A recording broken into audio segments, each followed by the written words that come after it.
titulo natin ay Christ liveth in me. Si Kristo ay nabubuhay sa akin.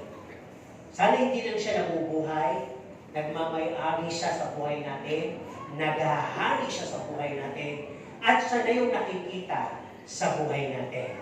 Doon lang masasabi na legit na nga tayo, Kristiyano. Pag si Kristo na talaga yung nakikita sa ating pangungusap, sa ating kilos, sa ating gawa, at sa ating kabuuan. Kaya ang ating ihimayin talata sa umaga nito ay yung Galatians 2 verse 20. No? Sabi mo na sa English, I am crucified with Christ. Hindi yung unang punto natin. Pangalawa, nevertheless, I live, yet not I, but Christ liveth in me. Pangalawang punto yun. Yung pangatlo, the life which I live now in the flesh, I live by faith of the Son of God. At ang pang-apat na punto, who loved me and gave Himself for me. Ayan. Ang sabi sa Tagalog, ako'y nakako sa krus na kasama ni Kristo, gayon may nabubuhay ako. Ngunit, hindi ako, kundi si Kristo ang nabubuhay sa akin. At ang buhay na ikinabubuhay ko ngayon sa laman, ay ikinabubuhay ko sa pananampalataya na ito'y sa anak ng Diyos na sa akin ay umiro o umibig at ibinigay ang kanyang sarili dahil sa inyo. Kaya ganun yung King James Version.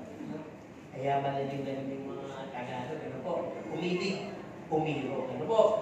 So doon muna tayo sa pasimula. Tinanong na po ba ninyo ang Panginoon Jesucristo? Sagot na malakas na yung kailangan ko, ha? No? Kayo po ba'y natawag ng born again? Kayo po ba'y nakaranas na ng tinatawag na zealousness? Alam niyo yung zealousness, yung init ng unang pag-ibig. Yung parang gusto mo lagi, nasa Bible study ka, nasa fellowship ka, gusto mo lagi yung linggo, nandito ka maghapon, parang ayaw mo nang umuwi. Naranasan po ba niyo yun? Diba? Once in a while. Nasaan na kaya ngayon? Noon sabi nga dito, kayo po ba ay nadala na ng tinatawag na overjoy? Yung saksakang saya ng inyong pagkakaligtas. Na talagang sumasayaw kayo pag nagpe-praise and worship, halos lahat gusto niyong yakapin, halos lahat gusto niyong bigyan. Dalawa na lang. Wala ba makaranas? Ito yung pinag-usapan po natin, hindi yung ngayon, naiintindihan ko ngayon malamig na. Kasi sabi nga sa huling na araw ay manlalamig.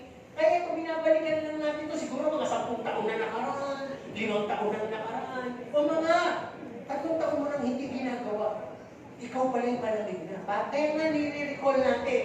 So, kung naranasan yung minsan, sumagot naman kayo. Ano po, parang ng iba, naging mainit pala dati.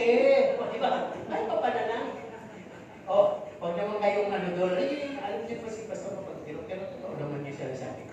Okay, kayo po. Hindi kayo naman ako ng Espiritu na kahit naman ako nakakatanong din dito. Kayo po ba yung nakapagpatotoo na tungkol sa buhay mo kay Kristo? Ibig sabihin, presently, ginagawa pa rin yan, ha? Kayo po ba yung nakapagdala na ng kaluluwa at naalagaan niyo? Eh, nawala naman. Nawala. Diba? Na-discover mo na ba at ikaw ay nakapasok na sa mga ministeryo sa loob ng iglesia? Amen. No? Pamilyar ka ba sa fruits and gifts of the Holy Spirit sa buhay mo? Nakakatulong ba? Na-apply mo ba? Sasagot ko na, way. Diba? Kasi kinonap ko lang, talagang malakas ang magsasagot ngayon, ha? Ikaw ba ay nakapasa na sa mga ilang pagsubok sa buhay mo? Kaya mo na bang tanggihan ang mga tukso ng laman? Amen. Yung medyo, may papaligan, ano po? Parang hindi na pumiyok. Okay. Sabi nyo, kayo po may naging matagumpay na laban sa inyong sarili. Yun na. Diba? Ang unang katunayan nito, yung antok na antok ay hindi mo mapaglabanan eh. Diba? Kaya tanong to, napaglabanan nyo na ba ang inyong sarili? Kasi sa lutong pagkatao, yung sarili natin yung nasusunod. Totoo yun. Pag lutong pagkatao, hindi po yan pinananahanan ng banal na pagkatao. Amen po ba? Pag lutong pagkatao, syempre, naturally, lumang mga ugali pa rin ang nakikita. Pero meron kang identity na ako'y isang bagong nilalang, isa kang Kristiyano, may tinatawag tayo na lumang tao. Ano ba yung mga lumang, kapag sinabing lumang tao? Hindi, lumang tao. Di ba? Sinasabi ko lagi, umago kasi, laging napupuna yun eh. Pagka, since sa kanya na naman nagsisimula, ang ganda naman ni Mami, ni Lola. Sabi ko naman, lumang artista. Ay, oo nga. Ano nga bang pangalan ng artista na yun? Anong pangalan mo? Ayaw niya sabihin. Pasensya na kayo, nakalimutan niya na. Tawa niyo. Hindi na Mami, totoo ba? O pag sinabing lumang tao, matanda na. Sino dito yung mga bagong nilalang? Bagong nilalang, ha? Ibig sabihin, bagong ugali ang ibinigay sa inyo. Okay, kunin natin unang punto. Sabi nga dito, I've been crucified with Christ. Napako ba kayo kasama ni Kristo? Ginawa niyo ba ito nung tinatawag na mahal na araw? Sino yung pinakaranas sa kalalaki na nagpinitensya? Wala. Hindi sumasama yung taga-palo. Wala. Taga-hiwa, wala. Pero yung nagpapalo, wala. Ay yung dapat gumaganap naman kayo, yung nanampal, nandura. Wala. Pero hindi nyo ba alam, tayo mga Kristiyano na nahahalit muna tayo doon sa mga yun. Kasi tayo hindi naman yung sumigaw na, Hosanna! Tapos, bandang huli, sinigaw naman sumigaw ng Hosanna. Ipako sa krus. At hinatid talaga nila, talagang gusto nilang makita na maipako sa krus. Alam ba ninyo, yung mga sumisigaw ngayon, hindi naman masama, pero yung mga sumisigaw na hustisya dahil doon sa flood control project. Ano sinisigaw nyo? Makulong ang dapat. Makulong. May sumigaw na ba na, Lord, kaawaan mo sila, iligtas mo sila? Wala. Pero ang gusto nyo isigaw ay makulong. Dapat may makulong. Di ba? Ganyan kasi yung likas ng tao. Pagka mabuti ang ginagawa sa iyo ng kapwa mo, puro praises ka. Pero pag parang naboyo ka, niloko ka, at talagang hustisya ang kailangan, ang sigaw mo ay hustisya din. Di ba? Kinakailangan makulong, kinakailangan. Sabi nga nung panahon bata-bata kami na, narinig pa namin yung silya electric. Di ba? Di ba kayo napakarampan mo nire-rape, pinapatay pa, di ba? Sabi nung itong matatalaga. Dapat ibalik na lang yung silya electric ka. Matakot yung mga rapist. Pero sabi nga, papunta talaga tayo sa masamang mundo. Sa kapahamakan. Di ba ba? Sa 2 Timothy 3, verse 1 to 5. Kaya, tingnan natin. Hindi nga tayo literally napako. Pero sabi nga, tayo, yung pinagdaanan ng Panginoong Jesucristo, yung kanyang mga nilakad na ministeryo, kasama na doon yung sufferings, trials, temptations, persecutions, kasama na yun. Actually, yung kanya, todo-todo talaga yung kanyang tinanggap. Pero tayo, bumapahagi na. Pag-usapan muna natin, ano ba yung mga pinagdaanan ng Panginoon? Alam po ninyo, ang Panginoon Jesus ay nabuhay with a solitary life. Pag sinabing solitary life, ay sabi, wala siyang tinanggap. He gave no praise. English ko muna lahat. He walks alone. Independently, He serves to the fullest without praise. He seeks no comfort. He carries the task given unwaveringly. He reached the farthest, and He was not bound by time, and lives in total humility and have a servant mindset. Sabi ng Panginoon, hindi siya nakatanggap ng papuri, no? Hindi siya lumakad ng may barkada o may comfort company o best friend. Di ba, isa paglalakad tayo, gusto natin may kasama para may kausap, may kasama nag-aantay, may kasama nagmumukanta ng parang gano'n, di ba? Wala gano'n ng Panginoon. Although meron siya sa disciples, sinesend niya sila. So minsan, pagkasama nga niya sila, pabigat, di ba? Kaya lagi niya sinasabi, hindi pa ba kayo lumalago sa pananampalataya? Hanggang kailan po kayo tuturuan? Lagi sinasabi ng Panginoon yun. Kaya sabi, pag ang Panginoon naglingkod to the fullest, 100% yun. No? Hindi niya hinanap ang comfort. Ibig sabihin, Kung ano lang yung damit niya na yun, kung ano yung pagyapak niya, kung saan siya abutin ng gabi, kung may magpapakain ba o wala, basta lakad lang siya, humahayos siya. Di ba sasabihin mo, kasi nga anak siya ng Diyos, hinubad po niya yung pagka-Diyos. No, hindi siya yung parang may hawak ng mga brilyante na lumalabas sa kanya. Talagang totally anak ng tao. Di ko ba? Kaya nga siya isinilang. At ang sabi, kanya pong tinutupad ang lahat ng ibinigay sa kanyang utos. No, mga paglilingkod unwaveringly. Ibig sabihin siguro ng unwaveringly, hindi porke mahina siya, hindi na siya tutuloy. Hindi porke madilim ang panahon, hindi na siya tutuloy. Hindi porke nakakatakot sa lugar na yun, hindi na siya tutuloy. Walang ganun. Tuloy-tuloy lang siya. Di ba? At ang sabi, inabot ng pinakamalalayo. Wala pa kong tricycle no. No? Kalmitan naglalakad lang. No? At ang sabi dito, hindi siya napipigilan na tatali ng oras. Di ba minsan, yung ating desisyon sa kanila, may bukas pa naman. Napakalaga sa kanya nun. At siya po ay nabuhay ng total humility. Hugasan pa ng kanyang mga alagad, at talagang lagi niyang turo, pinamumuhay niya. Pag kinuha sa iyo yung iyong balabal, bigay mo na yung panloob mo. No, pagka sinampal ka sa kanan, iharap mo kayo. Kalawa, kaya talagang selfless yung naging buhay ng Panginoon, solitary. Meron siyang servant mindset. Wala na naman natin yung buhay niya. As he was persecuted. Bakit ba siya pinapersecute? Kasi nga, nangangaral siya tungkol sa Ama. At para bang narinig nila na anak ka ng Diyos, napakalapastangan mo. Napaka-blasphemy mo sa kanila doon. Mas ginagalang nila si Abraham, si Noah, yung mga si David. Pero pagdating sa anak ng Diyos, ito na may katuparan sa lumang tipan, ay blasphemy po ang naging dating sa kanila ng Panginoon Jesus. Kasi naman po sinabi sa Isaiah 53, babasahin niyo, walang nakitang kagandahan sa Panginoon Jesus. Para siyang sumibol sa tuyo na lupa. Bigyan ko lang po kayo ng konting introduction Ako ay nanonood minsan sa TikTok yung mga negro kumakain ng mga medyo hilang. Napapanood ba niyo yun? Kung kinukunan sila ng mga, nagpapasimula pa lang magpakulong, pinakukulong pa lang yung unggoy, yung mga hayop yun nilalapang na. Kaya may tubo pa, di ba? Pero sarap na sarap sila, nagagawin, matigas pa. Hindi na nila makutol.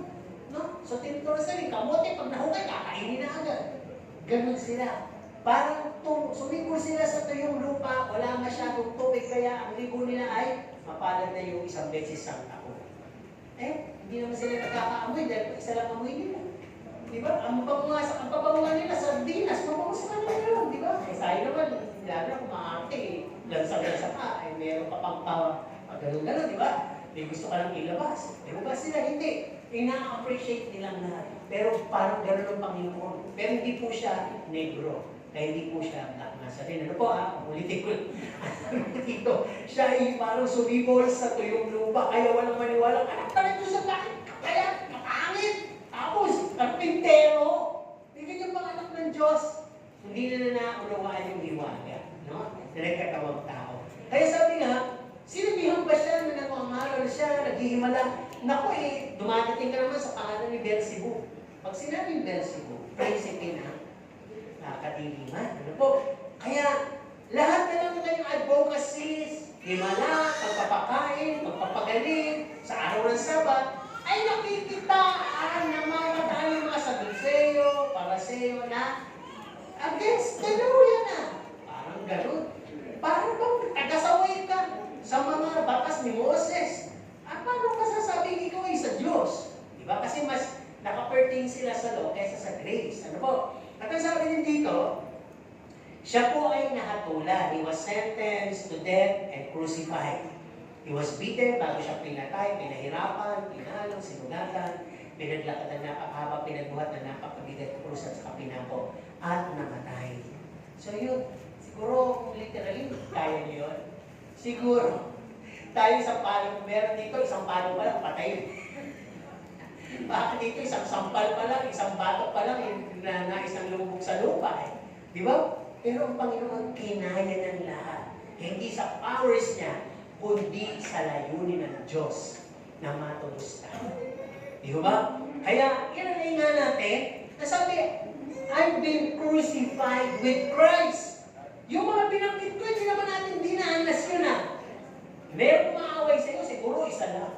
O isang busit na kapitbahay, o isang busit na taksil na kaibigan. O di ba? O baka boyfriend ba yan? Girlfriend ba yan? O baka ang iyong kabigatan yung pamilya mo, magulang mo. Di ba nasa Bible naman yan Magkakaroon talaga ng maliliit na pagtatalo. O biyenan mo, nasa Bible mo lahat yan. Ang dinaanan ko ng Panginoon, hindi naman po sinabi sa kanya, literally, detailed na ganito. Ang sabi sa kanya, bababa ka sa lupa, tutubusin mo sa katakuhan. Di, parang shortcut, ako na lang natin agad. Wala, naglingkod muna. Nagbigay pagtitiwala, nagmahal. Pero in spite of, ang tao ay sinigaw pa rin na ipako siya sa krus. Kaya sabi dito, kung sinasabi natin at niraralin natin ang ating sarili sa buhay na ito, I've been crucified with Christ. Paano? Simpleng tanong, paano ba nakikita ang buhay mo kung ikukumpira mo sa solitary life ni Kristo? Sige nga, kaya mo bang umayo kahit mag-isa ka lang? O kailangan mag-decision mo na yung friend mo? Diba? O yung asawa mo? Kaya sabi dito, ayaw mong maglingkod kahit walang papuri, walang sweldo? Ayaw mo ba yun? Kaya mo ba talaga unwaveringly mag-commit sa Panginoon? Walang rason ng panghihina, walang rason ng unavoidable circumstances, walang mga iniilagan, walang kinatatakutan. Kaya mo bang pumunta sa malayong lugar na naglalakad lang? Ngayon, isa sasakyan na, nahihilo pa, di ba? Hindi ko kayo inaano. Pero ibig sabihin, I've been crucified with Christ. Sacrifices mo yung tinakalakay dito. The solitary life, the persecutions also. Wala pa nga sa kalahati Wala pa nga sa 1/4. Pero sa pananampalataya ay para bang nagkaroon tayo ng bahagi doon. No? Ang tanong pangalawa, how do we react to our enemies and accusers? Naku, sa mga bullies lang siguro sa mga Facebook yung post, naiinis na kayo. Kaya sabi dito, para daw hindi ka mainis, hindi ka mag-post, huwag mo nang basahin ang comment section. Diba? Huwag mo nang i-check kung sino yung mga nag-like, nag-dislike at nagalit. Diba? Kasi may ganun dun Kasi nagre-relate ka na, yung character mo ay huhumugin ng mga simple lang yun. Yung like, happy, galit, no? At yung nagmamahal, yung may heart na gano'n, di ba? Iba-iba yun Kaya, nagkakaroon ka ngayon ng level of pwedeng appreciation or level of angriness. Galit ka ngayon sa taong yun. Nag-ano lang naman, nagsabi lang naman ng totoong galit siya. Di ba? Ibig siguro sabihin, hindi niya gusto yung pinost mo kaya gano'n. Di ba? Ngayon ba, napakarami tungkol sa Pangulo, tungkol sa Pangulo, na parang kung babasahin mo napapagalit ka. Kaya minsan, di ba, pag pinapapalay ka po, di mo naman, napalay na ako, di ba? Pero yung kasama ka pa, linggo na iniisip mo kayo, hindi po yun, hindi ka na-crucified kasama ni Kristo. No, na-impeach ka, may impeach ka sa kasama ni Sarah. Kasi kasama ko doon sa nagagalit, kung kay ano naman, kay Ferdinand ka naman, di ba? Para pang pin mo na, propromote ka rin. Kaya, sino mang manok dyan, sabi nga, panalangin natin. Di ba lahat naman sa kalooban ng Panginoon? Okay, punta na tayo sa pangalawa. Punto, nevertheless, not I, but Christ liveth in me. Dito na may issue. Talaga bang hindi na ikaw ang nabubuhay? Si Kristo na ba ang nabubuhay sa'yo? O, di ba? Wala sumagot. Ulitin ko kayo tanong. Talaga bang hindi ka na nabubuhay? Si Kristo na ba nabubuhay sa'yo? Talaga wala sumasagot. Di ba ba? Kaya, baka dito tayo magtagal. Kung may sumagot to, tapos ka agad to kasi, o sige, tuloy tayo sa pangalawa. Wala sumagot, kaya pasensya tayo, magtatagal tayo sa pagpapaliwanag. Pero kung maiintindihan nyo naman, sandali lang. Okay, ano bang ibig sabihin nun? Nevertheless, hindi ganon. Hindi ganun kakapranggot, hindi ganun kapiraso, kundi ganap na hindi na ikaw ang nabubuhay, kundi si Kristo na ang nabubuhay sa iyo. And it comes along with the title, Christ liveth in me. Ang tanong, nasaan na si Kristo? Pusod? Puso? Di ba nasa atay? Paano nga natin masasabing si Kristo ay nasa puso? Kaya ito kinita sa akin, ang punto ng pastor. Ang mga pastor, pag sinabing puso, tuloy-tuloy na, sabi mo pa uli. Kasi magkatulog eh. Puso o muso. Pag sinabing muso, lakas loob mo lang sinasabi, nasa iyo si Kristo. Pag-usapan na natin. Sabi na dito, nevertheless, not I, but Christ liveth in me. Ano ibig sabihin noon? The big me was crucified and died spiritually. Yung mapagmalaking ako, yung mayabang na ako, yung mapagpasikat na ako, yung manamon na ako, yung mandarayang ako, yung ako na napakakarnal, napakasama, namatay ng lahat yun. No? The old attitude, the character. Kung ikay mapanira, kung ikay mapanghusga, kung ikay mapangbuli, kung ikay salbahe, lahat na yun, nawala. O unti-unting namamatay sa'yo. Ayaw mo nang i-practice. No? Yung sarili mo kalooban, pati yun nawala na. Pinaubaya mo sa Diyos. Yung pride of life, hindi mo na tinitingnan yung connection mo. Hindi mo na tinitingnan yung natapos mo. Hindi mo na tinitingnan yung yaman mo. Wala yun. Kundi si Kristo ang mahalaga sa'yo. Although andun pa yun sa'yo, pero hindi mo siya ginagamit para doon sa ganong posisyon ng buhay mo. Kundi ang pinuposisyon mo sa buhay mo, tamang may yaman ako, tamang may connection ako, tamang may pinag-aralan ako, tamang meron ako lahat. Pero si Kristo ang aking ibinubuhay. Di ba? Kasi si Pablo ganun eh. Kaya niya binasura. Parang, saan ko ba gagamitin? Yung aking mga natako. Saan ko ba gagamitin? Yung aking mga narating. Saan ko ba gagamitin?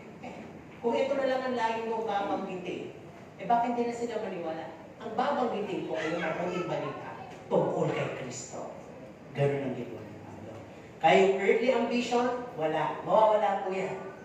Yung tinatawag na selfishness, yung gusto mo lahat sa'yo, mayaman ka na, gusto mo pang yumaman, mawawala yun. Di ba? Unti-unti tayo tatapyasin. Pag sinabi natin, nevertheless, not I, but Christ liveth in me. Para bang what you have this day, kontento ka na. Hindi ka natatakot na, kasi may iba na, may savings naman, medyo nabawasan yung savings sa kapyasan, ay, natatakot, kailangan magsumikap pa ako, nabawasan dapat natakyasan, dapat madagdagan ng mas marami ba? Bagay, hindi naman masama yun, basta huwag mo ipagpapalit si Kristo. Di ba? Huwag kang maglalamig ng dahil lamang doon. Kaya sabi dito, pag talagang si Kristo na ang nabubuhay sa'yo, you will learn to live in full sacrifice. No? Parang sa'yo na lang pwede mong i-alok sa mga nangangailangan. Parang sa'yo na yung comfort, ibibigay mo pa sa iba. Kaya sabi dito, you'll not throw and forget oneself. Kasi minsan, huwag natin isipin, huwag tayo maging hypocrite dito. Lalo na kung meron tayong angas, ikas, ganda, dating. Si Lucifer, gano'n, may pride of life, may talent, may beauty. Minsan, umiilan yan eh. Lalo na pag nasa crowd tayo ng mga hindi Kristiyano. Di ba dahil doon kasi payabangan, pariligan, paklasan, di ba? Dating. Kaya ikaw naman, imbis na may portrait mo ay yung pagiging Kristiyano. Kaya pag nagkwekwento ka sa mga reunions, sa mga secular reunions, etc., nababanggit mo kayo. At napagyayabang mo, nakilala mo yung politikong yun. Naalalay ka ng politikong yun. Di ba? Pride of life.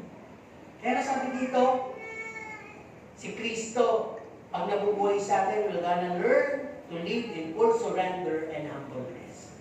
Lord, ikaw na bahala sa akin, hindi ko kailangan ng backup, hindi ko kailangan ng influensya, sapagkat ikaw mas dakila sa namin.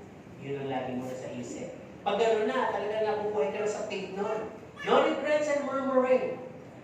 Pagka talaga si Kristo nabubuhay sa'yo, si Kristo ba maingay? Reklamo? Pinapatay na, hindi pa kumitibo, parang gano'n, sinasampal na. Wala. Kaya matututunan mo to.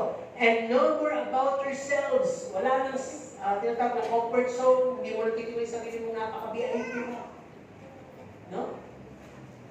Kasi sa mundo, at tandaan niyo, kahit na ubod ng yaman ka, bilyon o trilyon ang meron ka, at kahit na ilang sasakyan meron ka, hanggang doon lang yun, yabang lang ang kaya dalhin doon. Di ba? Pagdating natin, may itsura ka pa. Pero tingnan natin, pagka nagkaroon na ng mga tinatawag na sigalot, di ba? Siguro, anong tinigil ko sabihin? Nasaan? O ano na yung mga ganun na yun? Pwede ka bang iligtas ng trilyon mo? Pwede ka bang ligtas sa magitan ng pagbabalik mo nung napakarami mong sasakyan? Di ba? Sakit nun? Yung nakuha mo, kinukuha na sa'yo. Yung nagbigay sa'yo minsan ng kasiyahan, katanyagan, kinukuha nang wala kang magawa, ibinibenta. Diba? Siguro, nakita naman natin sa panahon ngayon, ang parang gusto na lang ihingi ng kapila yung pamilya. Makasama yung pamilya, maalagaan yung pamilya. Pero, yun na lang yung hinihingi, hindi pa rin maibigay. So ano na ngayon? Ibig sabihin kasi wala talagang kakontentuhan. Kaya huwag yung naisin yun. Dahil ngayon sabi ng Panginoon, huwag kayong mag-ascribe, huwag kayong mag-ipon ng mga kayamanan na sisira. Kundi, ang panlaban dyan, itingin ninyo ang inyong paningin sa mga kayamanan hindi nasisira at hindi nakikita. Di ba? Dahil pag doon na nakatuon, hahanapin mo yun at gugustuhin mo makarating doon. Pero hanggang nasa panlupang aspeto ka, wala at hindi pwedeng si Kristo ang nabubuhay sa iyo. Your life, your Christian life, is just a compromise life. Hapak siguro, ang sabi natin. No? Kaya pag sinabi dito, Christ liveth in me, reigning within me. Di ba? To be like Christ in all aspect yun. Ibig sabihin nun, from the inside out. Siguro nakakita na kayo ng taong maka-Diyos. Di ba? Paano ko nga sasabi, itong taong to maka-Diyos? Di ba? Pagka, siguro sa secular, pagka ikaw isang mongha o isang pare, kapag lagi kang may dalang Bible, prayer book, rosaryo, at ang damit mo ay maroon. Ang sinturon mo ay malaking rosaryo, hindi mo maka-Diyos. At lagi kang nasa simbahan, pwede marami kang mga robot sa bahay na sinisindihan mo ng kandila. Ano, di ba? Pero sabi hindi yun eh. Sa Kristiyano, paano masasabing siya ay maka-Diyos? Pag siya'y tulog at gumagano na, maka-Diyos ba yun? Parang, di ba? Parang. May nakakaya naman yung santo, ilang taon na doon sa may simbahan, ako gano'n. Hindi natutulog. Di ba? Santo yun eh. Ay, nakatila. Ay, hindi lang. Ang Diyos hindi natutulog. Pero tayo, tulog na sa bahay, tulog pa sa trabaho, tulog pa sa mesa, sa transportasyon, tulog. Pagdating dito, ay tulog ka rin. Tulog. Di ba? Huwag tayong ganon. Nasabi nga pag ang Panginoon ay nasa buhay mo, nasa puso mo, anong sabi? If the same Spirit that rises Jesus from the dead dwells in you, ito yung word eh, He will quicken your mortal bodies. Mortal! Yung physical mong body na yan ay laging idudulot ng Diyos na gising. Quicken! Ano ba? Uy, dali! Parang gano'n. Makinig. Parang gano'n ang Holy Spirit sa'yo. Kaya hindi ka naantokin. Kaya nasaan na yun si Kristo? Diba? Yun ang tanong eh. Kaya matagal talaga itong paliwanagan ito. Diba? Ang sabi, pag siya'y nasa iyo, is gonna clean up. No? You, with His righteousness and holiness, itatapon niya ang lahat ng mga filthiness sa atin, unrighteousness sa atin, mga wickedness sa atin, at yung mga carnalities natin. Marami po yan. Yung mga nagdadamo sa harap ng yung bahay, di ba? Pagtapos mo magdamo, wala na. Tubo pa rin yan pag nakulanan. So, ibig sabihin, hindi porke Kristiyano ka, totally, ay wala nang temptation, wala nang trials. Paano mo nadiligan? Nilapitan ka ng kahinaan mo. Hindi ka naman nagdadasal lagi. Kaya nga sabi ng Panginoon, iadya mo kami sa tukso. Ginagawa ba natin yun? Kaya yun. Kaya sabi, pag ang Panginoon talagang nag-raise sa inyo, kasi sabi nga sa Revelation 3 verse 20, pumatok siya. Pinapasok ba nyo? Bakit nalilito kayo? Pinapasok ba nyo? O di born again na kayo? Nasaan siya kayo? Anong ginagawa ng Panginoon sa loob ng puso nyo? Nakasabi ko na. Nakatira. Anong ginagawa niya? Lilinisin na kayo. Meron na ba kayo naging bisita na pumasok, nakikita sa inyo ng nagpakasyon sa inyo, pero walang ginawa kundi linisin yung marunong sa inyo? May naging bisita na ba kayong gano'n? Wala pa. Bakit? Pero may parang gano'n, gustong gawin gano'n. Pero pumayag ba kayo? Pwede ba naman na, yung bisita nyo? Wag mo ligpitin yung kulambo. Matutulog din ng mamayang gabi. Yung kusina, nagigitata. Huwag mo kasi nilisin yan Maghuhugas ba kami dyan? Pagtanda ko na, nililisin yan. PCR. Huwag mo na linisin yan. Lagi naman yung ginagamit. Nagigitata. Bayan mo siya kung gigata. Musik ka talaga. Tinuro mo. Di ba minsan yung... Kaya minsan, huwag ka na dyan. Saan ako Sa labas. Doon sa damo. Diba? Pwede ba tayo gano'n kay Kristo? Si Kristo, kahit di mo pumatay doon, alam niya kung saan marumi ang bahagi ng buhay mo. Basta bayaan mo lang siya, linisin ka. Ay, ang total surrender. Di ba pag tumawag kayo ng pest control, papakilaman ba yung pest control na yun kung saan siya pupunta? Huwag kang pumunta dyan, sinisigurado ko sa'yo, walang anay dyan. Ako nga yung pest control, alam ko kung saan. Wala nga sabi dyan. Pwede mo gano'n tumawag-tawag ka tapos pinapakailaman mo. Di ba? O pwede mo kang kumuha ka ng driver. O pupunta kami Baguio. Di papunta na. Teka. Hindi ang alam mong daan. Lumuwas muna tayo. Magmula sa Maynila sa tayo pupunta ng Baguio. Ha? Yun ang alam kong daan Pwede mo gano'n. Marunong ka pa. Minsan gano'n tayo sa Panginoon, nakatawa tayo, pero gano'n tayo sa Panginoon. Alam ng Panginoon yung right way, right time. Pero gusto natin yung our own way and our own time. Kaya sabi dito, pag talagang Panginoon nabubuhay sa'yo, He's gonna give us a new identity. Di ba binanggit na natin mga nakarang linggo? Ano ba yung mga identity na yun? Ikaw ay anak ng Diyos, isa ka ng bagong nilalang, ikaw ay sakdal sa mata ng Diyos, ikaw ay tinubos, ni-restored, pinawalan sala. No trace found of sin and guiltiness. O di ba? Ang ganda ng identity binigay. Ano ba? Pag siya'y nakansay talaga sa'yo, is gonna lead us by His Holy Spirit to preside. Yung ating desisyon, hindi na base sa gusto natin, kundi base sa gusto ng Panginoon sa buhay mo. Nagulat ka na lang, ba't nakapag-desisyon kang gano'n? Sino hindi nakapag-desisyon ng tama sa buhay? Ibig sabihin, wala.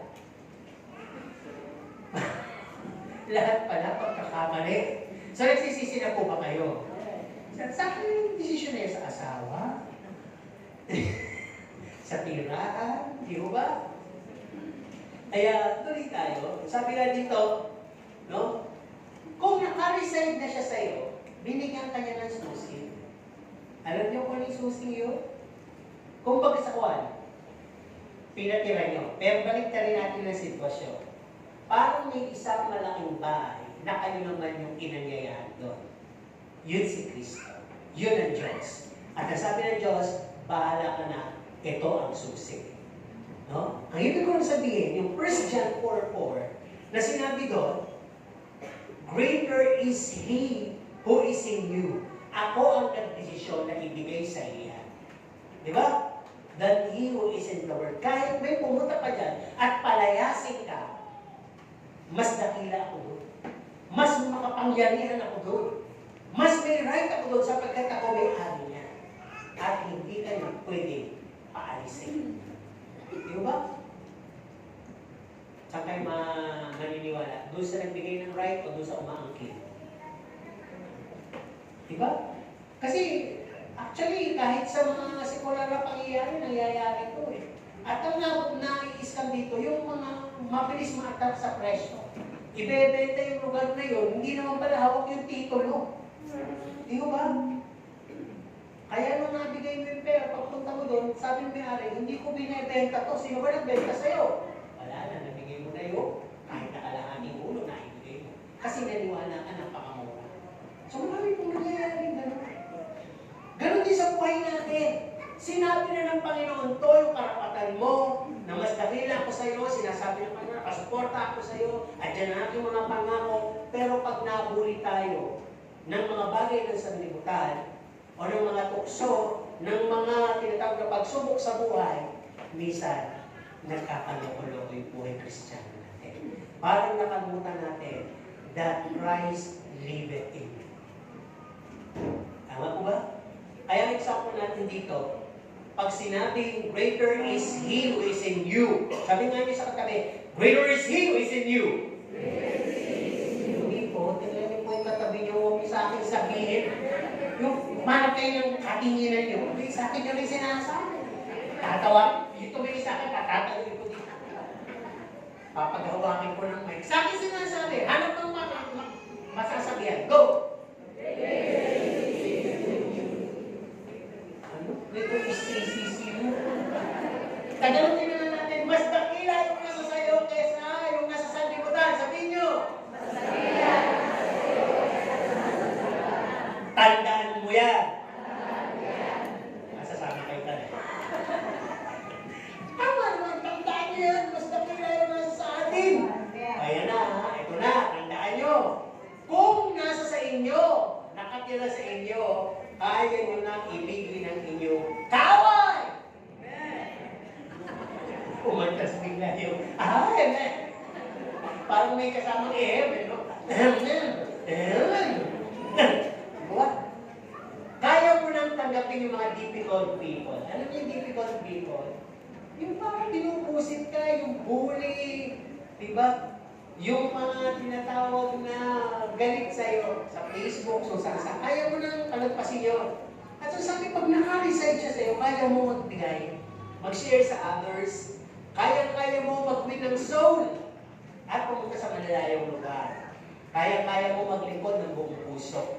At sabi, kaya mo mabuhay ng may kapayapaan sa iyong mga kapitbahay, kaibigan, ka-church, anak, etc.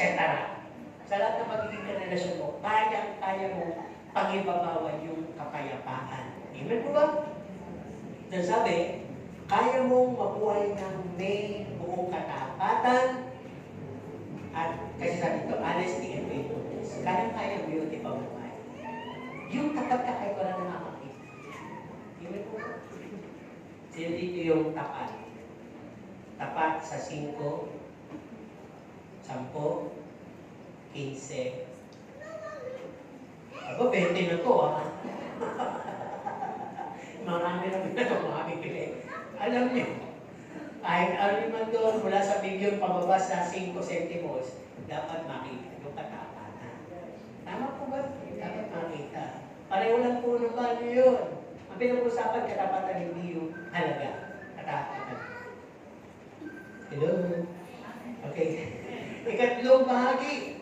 O lang po yun. Sabi dito, the life which I live now in the flesh, I live by the faith of the Son of God.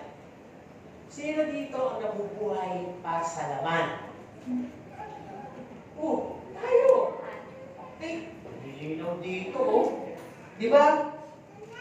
The life which I live now in the flesh. Yan po na yung natanong. Sino yung nabubuhay sa laman? Yung hindi sumagot, pindutin na yung tumbak doon sa kamay niyo, espiritu niya, katabi ko, pupo. O, di ba? Lahat naman tayo nabubuhay sa laman. Ngayon, duduktungan natin. Yung binubuhay at nabubuhay ka sa laman, ay pinagsusumikapan mo mabuhay ng may pananampalataya sa anak ng Diyos. Paliwanagan natin to. Kasi sabi nga dito, napakahirap i-preserve ang purity, holiness, godliness sa gitna ng deteriorating, wicked, and ungodly world. Ang hirap maging preserve. Tama? Ma-preserve yung panangkabanalan, kadalisayan, at yung pagiging makadiyos sa gitna ng nabubulok na sanlibutan. Pwede kayo sa loob ng bahay, nagpe-pray pa talaga kayo, family altar. Paglabas ng mga anak mo, mga barkada niya, adik. Kung hindi niya alam, adik pala, di ba? Once in a while, makakawa yan. Totoo yun. Kasi nga sabi dito, kasunod ang hirap mabuhay ngayon dahil may influence, may transference, may compromise, may guilt, at may willingness. Di ba? Ano sabi? Dati, kahit nabuhalin mo sa kunyong nagbe-bake, naitatago, kahit babae pa siya. May panyo Diba? Nagbe-bake. Sabi ko na nga doon sa isa, pagka sumobra yung usok mo, pare-pare tayo mapapasa. Kasi may mga pera doon Yung may sensor yun pag marami ng usok, sisigaw yung tubig. At pag-a-alert sa buong wall, parang may sunog, gano'n. Dahil lang doon sa usok mo rin. Kaya, actually, hindi naman bawal service. Kaya pag lahat na halos nag-break sa loob, gano'n yung nangyayari. Kaya magpapos siya ng taranta, baka magkaroon ng stampede. Yun yung hindi naiisip ng mga gumagamit nun. Pero marami na rin po mas marami ang namatay dahil sa pag-vape kaysa sa pagsisigarilyo. Pero hindi ko pinopromote na magsigarilyo na lang kayo. Oo. Lahat yun. Ang simpleng logic lang dyan. Sino dito, taas ng dalawang kamay, ang naniniwala ang kanyang katawan ay templo ng banal na Espiritu. So kung templo yan ng banal na Espiritu, papupusukan mo ba yun? Ay, may man po sa loob. Ay, may barbecuehan ba sa loob? So sabi dito, pakabanalin natin. Tama? Pakabanalin. At ang sabi sa Galatians 5:25, para mabuhay ka sa Espiritu at makalakad ka, ang sabi, piliin mo to walk in the Spirit. If you live by the Spirit, niyan mo ka na, ang Holy Spirit na sa'yo, walk with the Spirit. Yung udyok ng banal na Espiritu, sa pagitan ng banal na pagkatakot, conviction, doon ka mabuhay. So, paano natin ito i-apply ng may faith sa anak ng Diyos? Lagi natin itong narinig. Tingnan mo kasi, looking unto Jesus. Ang daling sabihin nun looking unto Jesus. Tama! How he dealt with his enemies, accusers. Paano ba niya kinasalamuha yung kaaway, yung mga accusers, etc. sa buhay niya? Pinatulang ba niya? Pinatulang po ba niya? Nagalit ba siya? Sinumpa niya? Pinakidlat niya? Hindi. Iniwasan niya? Inarap niya. Di ba? At sabi dito, how Jesus rendered service without in return favor. Di ba tayo? Nag-iilag ka ba? Opo.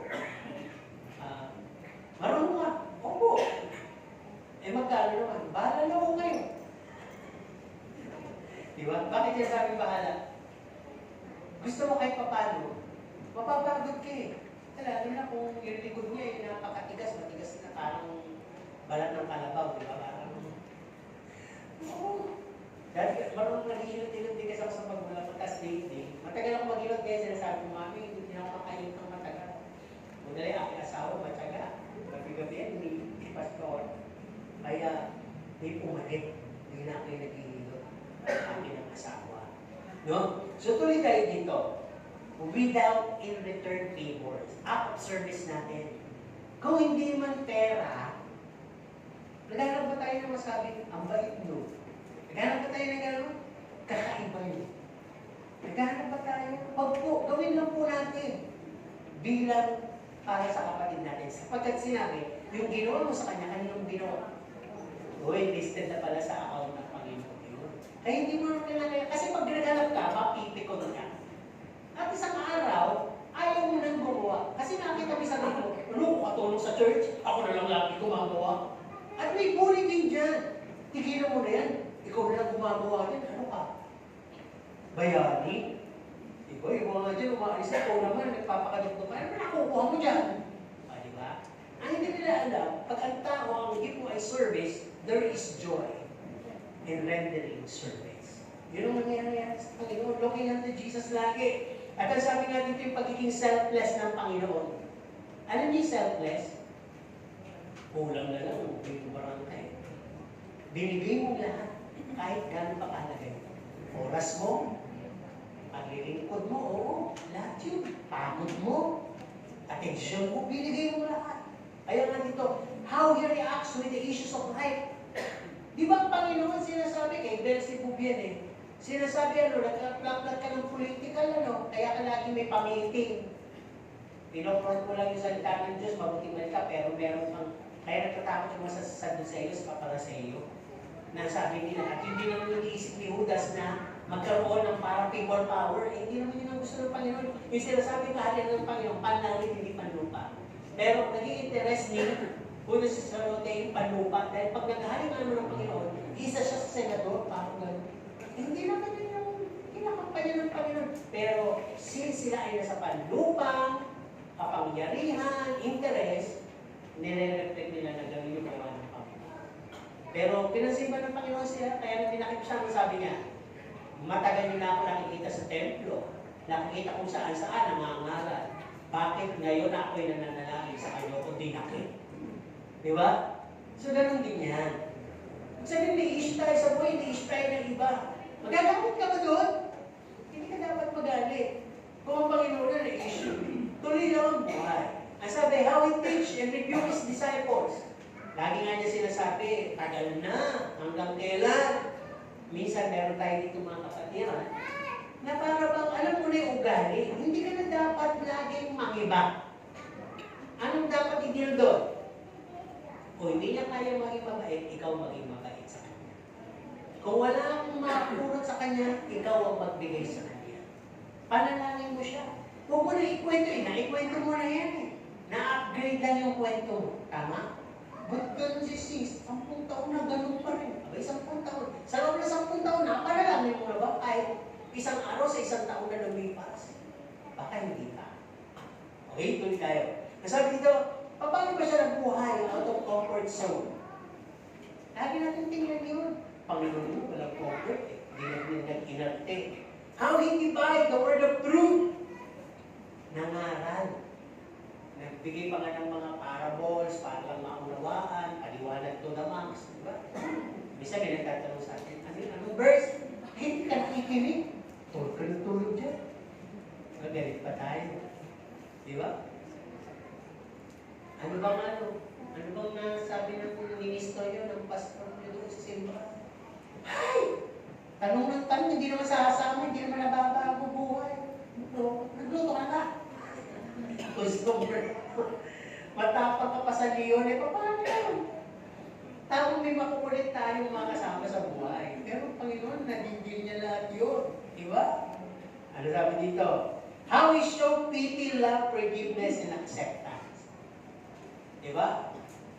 Siguro kung na-apply lang natin nahuli talaga yung mga kurakot at dinala dyan sa plaza. Anong gusto niyong gawin?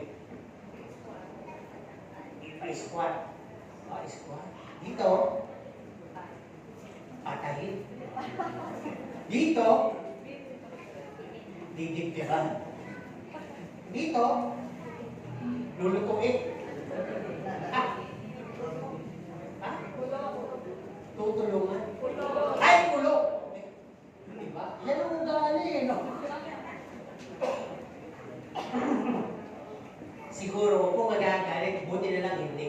Siguro kung nabubuhay kayo sa panahon ni Jesus at nahuli nga po yung si Maria Magdalena, kayo po sigurado yung makaraw doon. gusto gawin ng mga crowd? Ano gusto? Sige, sinabi ko kanina, squat. Squat. Tapos dito, papatayin. Dibdiban at ikukulong. Ay, grabe. Pero sila, isa lang yung gusto nilang pagkaisa, yung talagang batas yung pag nahuli ka ay babatuhin. Hanggang ngayon naman ina-apply nila yun sa Israel. Babatuhin. Hanggang mamatay. Ang Panginoon ang una. Diba? Kasi sa nakadiri-diri na yun Sa kanila, sabi ng Panginoon, yung walang kasalanan. So, umamin sila, meron din silang mga kabit.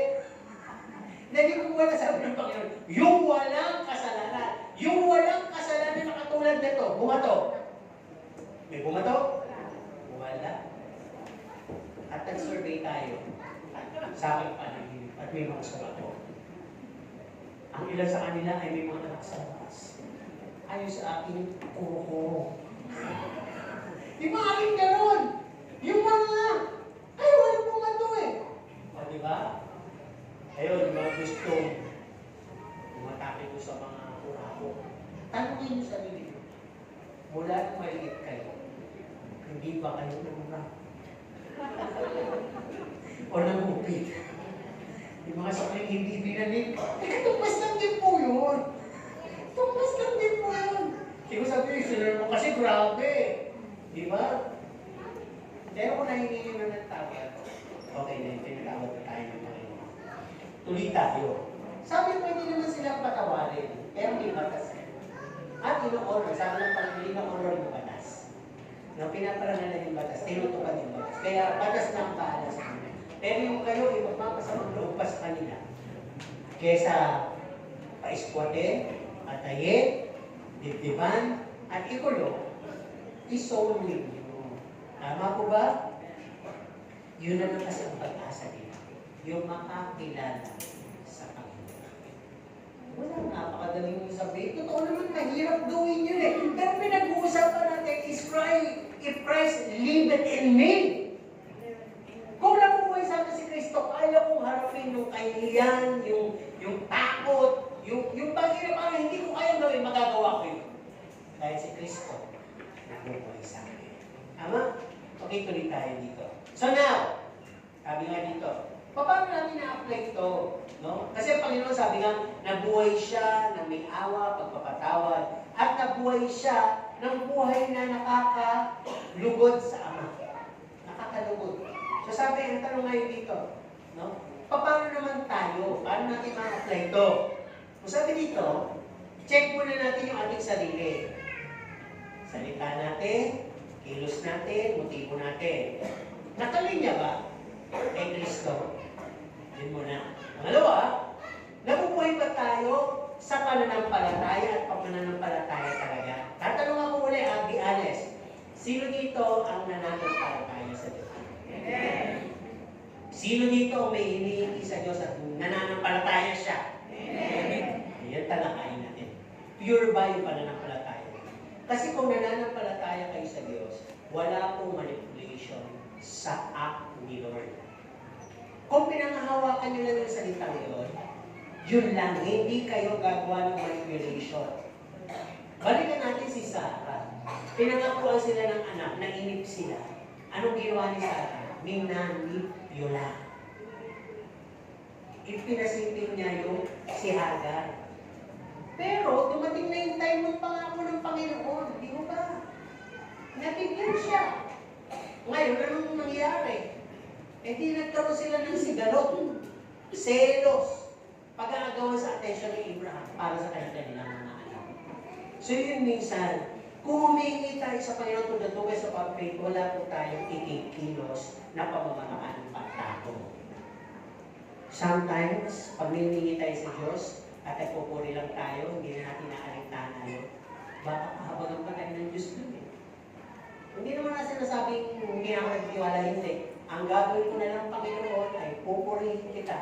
Bahala ka na kailanman yun. Ganon. Pag naging nakita ng Panginoon na pure ang motives mo, ang faith mo, wala nang sama ng loob, walang tanong, walang manipulation, walang action kung ano-ano na pantao. Kasi maliit na balik ka sa dulo, sa zero. Balik ka ulit.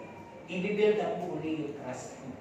Hindi mo minsan yung trust, ang hirap niyang pag nasira na. Kaya, lalo kung sa Panginoon mo nire-render yung trust mo. Pero ang Panginoon nagtitiwala sa atin eh. Di ba kaya nga natin kinakanta yun eh. Ikaw lamang ang nagtiwala sa akin. Teka, huwag niyo po kanta, hindi ko po tayo tapos. Baka may mapuspos. Baka may lupon na, may mapuspos na. Ha? Kinunta ko lang yung word na yun. Okay, ulitan. Ang sabi nga dito, our life in the flesh. Pag sinabing in the flesh, yung nakakapit ka pa, nakaka-touch ka pa sa mundo. Bigay tayo ng example, huwag magalit. Kung ano yung meron siya, nakakaugi. Gusto ko din no. Kaso wala akong pera. Pero may bukan. Ano nyo? Yun. Di ba? Eh bakit hindi ka nalang kung meron niyo sa niyo, okay, salamat. Makikinorder lang ako. Laki-laki naman eh. Di ba lalaki ng TV ngayon? Bisa nakikita sa ating word, nilalabas. Ang lalaki nakakapanood eh. Di ba? Parang sini na. Sino gusto magkaroon nun? Amen. Kakasasabi ko lang. Hindi masama ha. Pero kung makungutang ka sa Mumbai, huwag na. Kaya, pag gano'n, tama lang. Bigyan lang natin ng from 1 to 100, mga 30 yung desire natin. Gano'n lang. Ibig sabihin ko, hindi natin mga days sa taon ko. Okay, di ba? Di ka may naman ako, kaya ko naman magdala. Di ba? Di ba? Di na, kung hindi na ako makalanin ng gano'ng kalaking TV. Eh, wala naman ako paglalagyan doon eh. Ako pa ng asawa ko ng yero yun. Yun eh, ba ako eh. Alam niyo minsan kasi, pag sabihin nakita natin yung luhunan sa likod, hindi niyo ba nakita pag yung pinakita sa kanya yun? At alam pa ninyo, Panginoon siya eh. At alam niya na nakadadala yun. Kaya ano sabi niya? Hindi ko kailangan niya. At hindi ako luluhod sa iyo. Yun yung point ng testing sa atin. Dapat makarelate tayo kay Cristo. Christ liveth in me. Pinapakita sa iyo ng yung lahat ng karagdagan. Mga bagong model ng cellphone. Diba lahat? Kung meron ka na, at afford mo naman bumili, hindi ka mangungutang, nakatutulong ka naman talaga sa iba, reward yourself. Di masama. Pero kung ipangungutang mo pa, ikaw gugutom ninyo, ipagyayabang mo naman, eh huwag na. Tama ko ba? Huwag na. Kaya sabi nga dito, our life in the flesh, word attachment, now must be lived in by faith. Heavenly things ng ating isipin. Sino dito ang nag-i-imagine ng langit? Teka, baka ibang langit yan. Inubutuloy ako doon sa iba eh. Sabi ko, sino yung imagine ng langit? Sabi ko, ng iba eh. Tumirik ka ito. Hindi yung langit yung sa Panginoon. Sino nakaka-imagine doon? Wala. I-upgrade nyo, lumabas ako kayo doon sa ibang gusto nyo langit. Yung langit na bayan ang gusto ninyo. Amen mo ba? I-draw natin ulit ang kola. Sinong gusto sa langit na bayan? Magsumikap tayo. Pare-pare. Amen? Mahirap kasi talagang, alam mo ba niyo yung namamagnet ka sa mundo? Patulong sa banal na Espiritu na mahila ka doon, yung pagkapag-kick mo doon, mahila ka. Ma-deliver ka. At sabi din dito, paano natin ma-apply yung faith na yun? Ang sabi dito, tungkol naman ito sa relasyon. Yung ginawa ng kapwa ko sa iyo, at yung ginawa mo naman sa kapwa ko sa kanya, pare-pareho tayo ginawa natin kanino? Sa Diyos. Tama po ba? Pare-pareho natin ginawa sa Diyos. Amen? Makinig dito. Tingin lahat dito. Magtungi sa kung ano-ano. Sa Panginoon natin ginawa. Kaya niyo bang pagsalitaan ng Panginoon ng masama? Kaya niyo bang siraan ng Panginoon? Kaya niyo bang iwan? Itakwil? Pagalitan? Laitin? O kaya mo gagawin sa kapwa ko yun?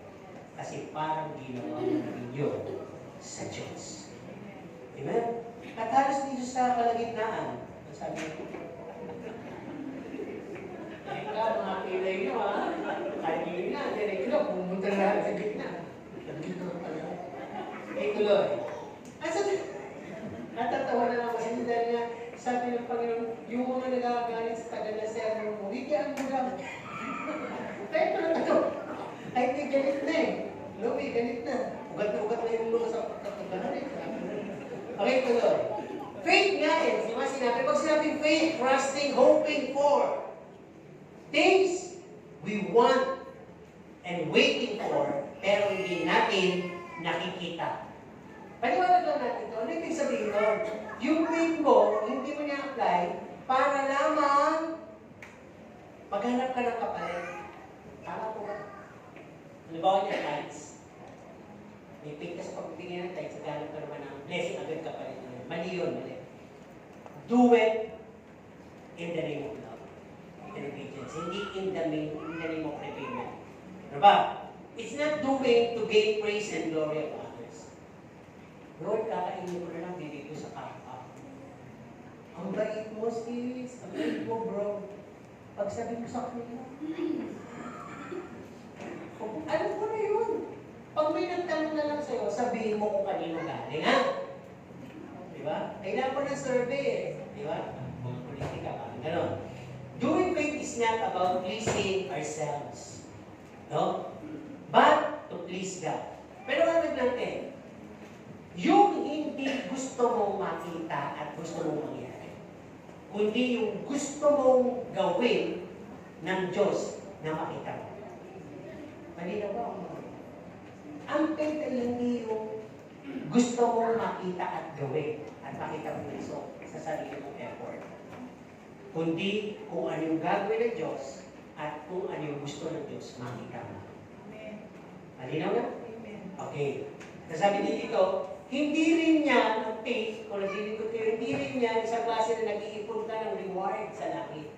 Actually, given na po yung pagtumanggap ka sa Panginoon, prepare ka na ng Diyos ng bahay doon. Eh, ba't tayo naglilingkod? Siyempre, pag pag-ibig at umiibig ka, hindi humingi ito. Consistent. Tama. Pero yan, lahat ay sangana ng biyaya. At hindi ka rin pupuntuhan sa dami ng mabuti mong gawa. Kundi kaya ka napuntuhan ay dahil sa biyaya ng Diyos. Nilinaw na yan. Pero hindi ko ito sinasabi para abusuhin natin ang biyaya. Naman po, kahit hindi naman gano'n ang witness. Effort pa lang tayo, biyaya naman hindi. Nakikita pa rin ng Panginoon yung matatapat. Nakikita pa rin ng Panginoon yung hindi na lang sangalan ng kung ano-ano bagay na kapalit mula sa Kanya. Di ba? Nakita ninyo yung, ito napakasimpleng totoong kwento sa Biblia na ang Panginoon dumalaw sa bahay ng kanyang mga kaibigan na si Marta at si Maria. Ano kagad ang ginawa ni Maria? Lumapit, umupo, at naging interesado siya sa sasabihin niya. Eto si Maria, si Marta, maganda rin naman yung motibo. Bisita, pa rin niyang tinuloy. Hindi kaibigan, kasama. Kaya, medyo may nakakaya naman kung hindi siya napakainin. Nakakaya naman kung hindi ko siya paglilingkuran, paghahanda. Ang hirap yata mag-bake ng cake, mag-microwave pa ako, mag-ano pa ako, magpapalambot pa ako ng karne, di ba? Lahat na. Kaya, nung napagod, nakita niya si Marta, loob ko. Iniwan ako mag-isa. Abay, ginambala niya. Oh, Jesus! Papuntin mo nga dito si Maria. May pagod na ako. Ako lang naghahantay, pareho ka naman namin bisita. Parang gano'n na nangyari, nagreklamo na rin. Pero sabi ng Panginoon, yung pinili mo, Maria, yung inupuan mo, Maria, yung tinayo mo ngayon dyan, yung pakikinig mo, lahat niyang tinanggap mo, binigyan mo ng interest, sa'yo yan. Parang gano'n. Tama mo? Kasi minsan, ano pa pala parehata kinala Panginoon, pero akala natin, ang nagagano natin yung pagiging Marta eh. Yung sobrang paglilingkod, hindi. kung paano ba tayo umiibig sa Kanya at interesado sa Kanya. Given na yun, automatic na yun. Kung bakit sa kwan, nasa buhay mo na yun, hindi ka na kinakailangan, may manalangin ka, huy, fasting ka, huy, gumano ka, wala na yun, alam mo na yun. Dahil mahal mo siya. Diba? Kaya, kung sabi, faith is courage to act upon it. Diba? Dapat may tapang. Huwag kang padala doon sa unavoidable circumstances. Huwag kang padala doon sa I am bound by business, by time, by commitment to others. No? Kailangan talaga may pagtayo ka. No? Kaya sabi nga, it's all about one thing, to please God. No? It's just faith. Courageousness. At latter part ng buhay natin, pagharap natin sa Panginoon, may complement yun. Ang sasabihin ng Panginoon, I am well pleased. Nalungkot ako. No? Last point natin. Sabi dito,